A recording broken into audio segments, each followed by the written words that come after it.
Shut up and sit down. A journey in an overcrowded bus essay. Essay on a journey in an overcrowded bus for students and children in English. It was a Sunday morning.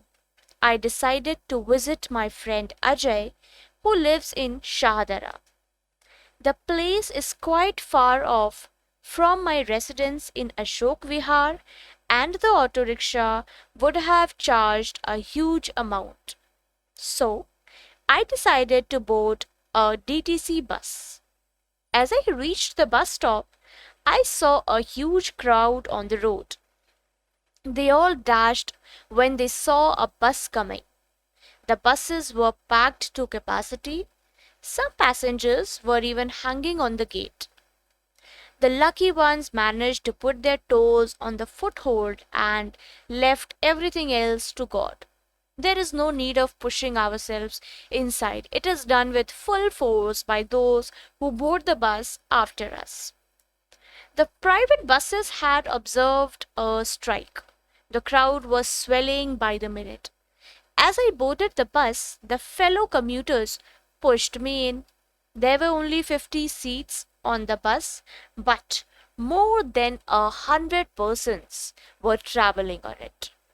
The number of passengers standing was in no way less than those occupying the seats. There were 8 seats reserved for the ladies, but they were occupied by young men. The old women were standing and requesting the boys to vacate the seats. It was not easy to get to the exit door. One had to do some tightrope walking as if it were a circus show. My stop was approaching, and I started pushing my way towards the door. Suddenly, I felt someone touching my purse. I tried to grab him, but he had already slipped. I looked around foolishly because not only the money but also the ticket was in the same purse. I shouted and called on the driver to take the bus to the police station. He kept on driving till my stop came. He told me that I would not gain anything because the pickpocket might have got down from the bus immediately.